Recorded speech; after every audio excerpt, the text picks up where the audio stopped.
Para finalizar, amados irmãos, esse estudo, né, que eu já venho tentando gravar desde ontem à noite, e por incrível que pareça travou o áudio no finalzinho, e volto agora com a parte, para finalizar falta pouco, né, e eu estava falando sobre quem está pregando esse tipo de palavra que eu estou falando hoje, não vai ser amigo do mundo, pelo contrário, será completamente rechaçado, né? Porque se você prega toda a Escritura, se você prega só o Novo Testamento, você é bem aceito. Se você prega o Antigo Testamento pelos judeus, você é aceito. Agora, se você prega toda a Bíblia, você é um herege. Porque se Paulo estava sempre citando o Antigo Testamento, sem ele você não vai identificar as palavras-chave que o Eterno deixou, por exemplo, a verdade, o que é estar na graça, do que é fazer a vontade do Eterno. Porque você sabendo o que é a vontade do Eterno, né, agradando em tudo, né, você não vai saber o que é crescer no conhecimento do Eterno. Paulo está falando para um público, por exemplo, ele não mandava carta para os novos convertidos da congregação. Ele enviava a carta, geralmente, para aqueles que ele deixava como anciões que levariam a palavra. E esses anciões eram judeus. Está escrito lá em Romanos. Então, continuando, irmãos, os discípulos, por exemplo, o Messias era chamado porque ele fazia curas de Beelzebul, está lá em Mateus capítulo 12, pelos aqueles escribas e fariseus hipócritas, certo? Chamavam ele de Beelzebul, que estava curando por Beelzebul. Mas esses escribas e fariseus tinham discípulos que expulsavam demônios também. E o Messias pergunta: olha, por que os seus discípulos expulsam demônios? É por Beelzebul ou pelo nome do Eterno? Porque esses seus discípulos irão julgar a vós que me chamam de Beelzebul. Então nós hoje, irmãos, não se inquiete quando você for chamado de isso ou daquilo, de judaizante, de antimissionário, de desigrejado, porque as religiões vão rotular-nos para poder fazer com que o povo nem escute. E você, irmão, que está escutando esse áudio, que participa de uma denominação religiosa, entenda que não dê ouvidos a tudo que foi dito por seus líderes religiosos. Escutem o outro lado. Procurem saber por que muitas vezes tem muitas pessoas que tinham cargos em denominações, porque essas pessoas saíram desse sistema religioso. Por quê? Pela busca da verdade. Tá bom? Então, para finalizar o estudo, nós vamos ler aqui em Colossenses capítulo 1. Ainda não vou ler todo, tá, pessoal? Depois eu continuo a segunda parte do capítulo 1, mas nós vamos ver do versículo 12 em diante. Diz, dando graças ao Pai que nos fez idôneos para participar da herança dos santos na luz. Creio que eu tinha colocado já no outro estudo, que eu fiz ontem à noite, essa parte da herança na luz, né?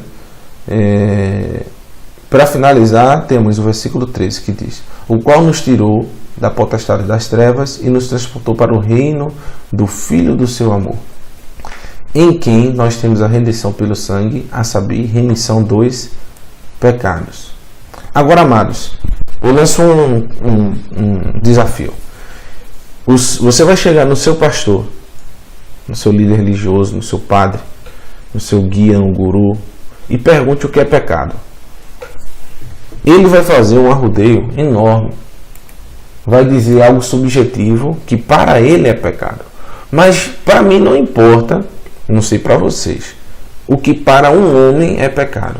Pecado para alguns por exemplo, ir para um sistema religioso, para uma denominação religiosa, sem estar usando paletó e gravata. Isso é pecado. Pecado para alguns é você não dar aquela contribuição financeira, o dízimo, para uma pessoa que está pregando contra a Torá. Isso não é pecado. Isso é pecado, não dá, né? Pecado para alguns, por exemplo, é você assistir a algum evento esportivo. Isso é pecado. Pecado para alguns é você beber Coca-Cola. Isso é pecado. Você tomar um gole de vinho. Isso é pecado. Então, para esses homens, isso é pecado. Mas será que para o Eterno isso é pecado? Qual é a definição de pecado nas Escrituras? É repetitivo, mas hoje eu vou dar uma abordada maior nessa definição do que é pecado para a gente finalizar. Em 1 João, capítulo 3, versículo 4, diz o seguinte: todo aquele que pratica o pecado transgride a lei. De fato, o pecado é a transgressão da lei. Veja. Só que, se você for na versão que nós temos, que é Almeida Revista e atualizada, né? E corrigida fiel, vai estar outra palavra aqui, não vai estar lei. Para vocês verem que tudo gira em torno da lei do Eterno. A Torá, que em hebraico tem a função de ser uma lei, e sim de uma instrução direta do Eterno para a pessoa. Então, aqui nas Bíblias que nós temos, corrigida, Almeida, né, vai estar isso aqui, ó. Qualquer que comete pecado também comete iniquidade, porque o pecado é a iniquidade. Iniquidade, muitos vão dizer que é a traição, adultério, isso, aquilo outro. Verdade. Mas também vão dizer que é tomar Coca-Cola, é tomar um gole de vinho. Não digo fumar, né? Fumar é uma coisa prejudicial totalmente à sua saúde. Mas eu digo, você tomar um gole de vinho, o próprio Messias bebeu um gole de vinho. Você assistir uma partida de futebol. Não estou dizendo que seja pecado, mas também não digo que seja algo edificante. Mas isso não é pecado. Você não ir vestido de determinada forma para um culto religioso, isso não é pecado. Lógico que nós temos que dar o melhor para o Eterno. Mas, se você não tem condição, isso não é pecado. Não podemos julgar o irmão. Mas o que é iniquidade, que toda vez que aparece transgressão contínua dos mandamentos divinos, aparece essa palavra iniquidade. E o que é iniquidade e o que é a lei, que como nós vimos aqui, né? Isso é a definição de que é pecado. Que diz o seguinte: todo aquele que pratica o pecado transgride a lei. De fato, o pecado é a transgressão da lei. Que lei é essa? Nós vamos ver aqui em 1 João 3, 4, na Bíblia Strong, nós vemos que... 3,14. Deixa eu botar aqui. 3, 4. Na Bíblia Strong, vocês vão ver que a última palavra que tem lá é essa aqui, ó, a 458 do Strong, anomia, que quer dizer lei, e legalidade. Nós vamos abrir aqui para ver a definição que o Strong, que o grego quer dizer, sobre tal palavra, tá? Nós temos aqui, ó, uma preposição de a, quer dizer não, nomos, lei, corretamente, quer dizer corretamente sem lei. Ilegalidade, desprezo absoluto pela lei de Deus. Veja só, um desprezo absoluto pela lei de Deus. Sua palavra escrita, e viva a Torá, os mandamentos. Anomia, ilegalidade, inclui o pacto final, quebra da lei divina, ou seja, a sua influência negativa sobre a alma de uma pessoa. Status diante de Deus, ou seja, seu status diante de Deus é iníquo. O homem da iniquidade, ou seja, você está na mesma classe de Satanás quando você está quebrando os mandamentos de Deus. E aqui nós temos outras concordâncias, mas é a condição de um sem lei, que por ignorância dela quer violá-la. Por não conhecer as leis divinas, você quer violá-la. Ou seja, quando Deus diz, meu filho, não coma porco, você por ignorância diz que a lei já passou, você está nessa classe aqui, ó. Você está enquadrando-se exatamente na iniquidade. Por isso que nós entendemos agora em Mateus, deixa eu colocar aqui, Mateus, eu vou ler direitinho o versículo para vocês. Mateus capítulo 7. Versículos 21 a 23, que diz o seguinte, ó.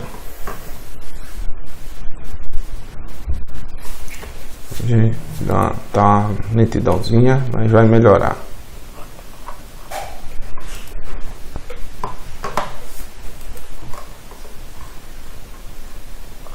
Que diz o seguinte: nem todo que me diz Senhor, Senhor entrará no reino dos céus, mas apenas o que faz a vontade do meu Pai, que está nos céus. Vocês viram que é a vontade de Deus, mais cedo, tudo gira em torno disso, ó. Só entrará no reino aquele que faz a vontade do Pai. Vocês viram qual é a vontade de Deus. Me mostre outra vontade sem ser aquela, tá certo? Muitos me dirão daquele dia: Senhor, Senhor, não profetizamos em teu nome não expulsamos demônios e não realizamos muitos milagres? Mas veja o que o Messias vai dizer para esses. Ou seja, você pode ser o maior religioso do mundo, mas olha o que o Messias vai dizer para você. Então eu lhe direi claramente: nunca os conheci, afaste-se de mim, vós que praticam o mal. Aqui está o mal. Vamos ver em outra versão. Essa é a nova versão internacional. Já está o mal, né? Vamos na Almeida Fiel, que é a que todo mundo tem em casa aí. Que é a Bíblia que todos nós temos em casa. Incluso eu também. Tá terminando, meu pessoal. Rapidinho. Diz, ó. Então lhe direi abertamente: nunca vos conheci, apartai-vos de mim, vós que praticai a iniquidade. A gente viu lá que em 1 João 3, 4, o que é iniquidade, que é a mesma coisa de transgressão da lei. Mas será que é verdade? Vamos ver aqui no grego, é a última palavra também, certo? Ilegalidade, o mesmo número do Strong 458, certo? 458, anomia, que é anomos, ele está no verbo anomalia, que é num futuro. Você vai ver aqui, ó, é a mesma palavra, anomia, anarquia, certo? Anomia, anomalia, é do mesmo verbo, mesma base toda. Então estou clicando nas duas frases, ó, 458, 458, para ninguém dizer que é mentira. Então vamos lá para de Mateus. Anarquia, você vai ver que é a mesma coisa. Nomos, lei, corretamente sem lei, ilegalidade, desprezo absoluto pela lei de Deus, a sua palavra escrita e viva, a sua Torá. Anomia, ilegalidade, inclui o impacto final da quebra da lei, ou seja, a sua influência negativa sobre a alma de uma pessoa, o status diante de Deus.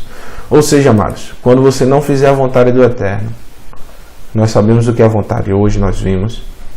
Quando você chegar para o dia do julgamento e disser que fez isso, fez aquilo, tudinho, o Messias vai dizer a você que você está nesse grupo aqui, ó, desprezando absoluto a lei de Deus. Você está no impacto final da quebra da lei, ou seja, na sua influência negativa sobre a alma de uma pessoa.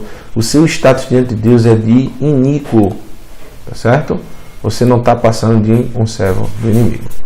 Amados irmãos, que o Eterno abençoe a todos, que vocês possam, como eu disse, né, se inscrever no canal, deixar o seu like se você gostou, ou dislike também, não tem problema, e compartilhe o vídeo, tá bom? Caso você queira que outras pessoas sejam abençoadas. Que o Eterno abençoe a todos. Em nome do seu Filho amado, Yahushua HaMashiach, que assim seja.